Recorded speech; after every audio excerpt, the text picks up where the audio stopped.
ભાજપ અને કોંગ્રેસના લોકો એવું કહેતા હતા કે ગુજરાત એ મોદી અને અમિત શાહનો ગઢ છે, ત્રીજો મોરચો ચાલવાનો નથી, ત્રીજી પાર્ટી ચાલવાની નથી.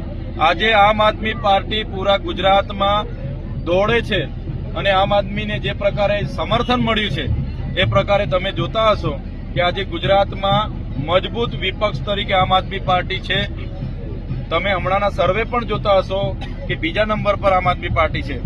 ત્યારે આમ આદમી પાર્ટી કોઈની સાથે પણ તાલુકા જિલ્લામાં ગઠબંધન કરવાની નથી.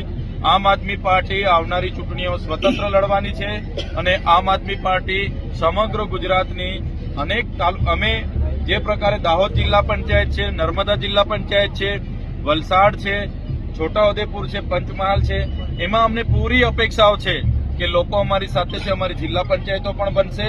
આવનારી વિધાનસભામાં પણ અમારા ધારાસભ્ય આ વિસ્તારમાંથી ચૂંટાઈને વિધાનસભામાં જશે. ને તમે દાહોદ જિલ્લાનો વિકાસ કઈ રીતે દેખો છો? દાહોદ જિલ્લાનો વિકાસ આજે રૂંધાઈ ગયો છે. આજે દાહોદ જિલ્લો એ દેશના અતિ પછાત જિલ્લાઓમાં દાહોદની ગણના થાય છે.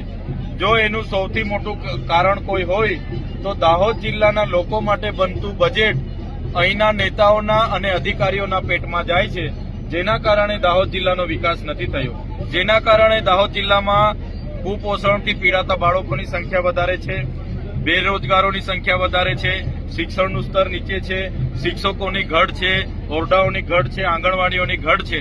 આ તમામ બાબતોમાંથી દાહોદ જિલ્લાને કાઢવું હશે તો આમ આદમી પાર્ટી આવનારા દિવસોમાં આવે સત્તામાં तो दाहोद जिला ने न्याय મળશે એવું અમે સ્પષ્ટ માનીએ છીએ. दाहोद जिले के अंदर एक कथन बहुत लोकप्रिय हो रहा है और उसमें चर्चाएं बहुत हो रही है, जो कि आम आदमी पार्टी ने इस बार दिया है ना बेटा का और ना बाप का.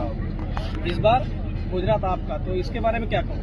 ના બેટાનું ના બાપનું, ગુજરાત આપનું. ગુજરાતમાં અને દેશમાં નેતાઓના પરિવારવાળા જ લડે. એનો છોકરો હોય, એનો ભાઈ હોય એ જ લડે. દાહોદમાં બી સાંસદ હોય તો એનો ભાઈ જ ધારાસભ્ય બી લડે. અમારામાં એવું નથી. આમ આદમી પાર્ટી બધા જ લોકોને મંચ આપે છે. બધા જ આવો એક પરિવારની જેમ સાથે મળીને આપણે લડીશું. જે પ્રકારે આદિવાસીઓના બજેટમાંથી મુખ્યમંત્રીના કાર્યક્રમમાં 100 કરોડનો ખર્ચો થાય, વડાપ્રધાનના કાર્યક્રમોમાં 100 કરોડથી વધારે ખર્ચો થાય, વિકાસ યાત્રાઓમાં ખર્ચા થાય, અમૃત મહોત્સવોમાં ખર્ચા થાય, એમના પ્રચાર પ્રસારમાં ખર્ચા થાય, એમના જમણવારમાં, નાસ્તામાં, ચામાં, એનાથી આદિવાસીઓમાં કુપોષણ વધી ગયું છે અને આદિવાસીનું બજેટ આજે આદિવાસીઓ માટે વપરાતું નથી. એટલા માટે આવનારા દિવસોમાં અમે પરિવર્તન ઈચ્છીએ છીએ અને અમે સ્લોગન આપ્યું છે, ન બેટાનું ન બાપનું, ગુજરાત હવે આપનું. આપ એટલે આપણે બધાનું ગુજરાત. એટલે આવનારા દિવસોમાં પરિવર્તન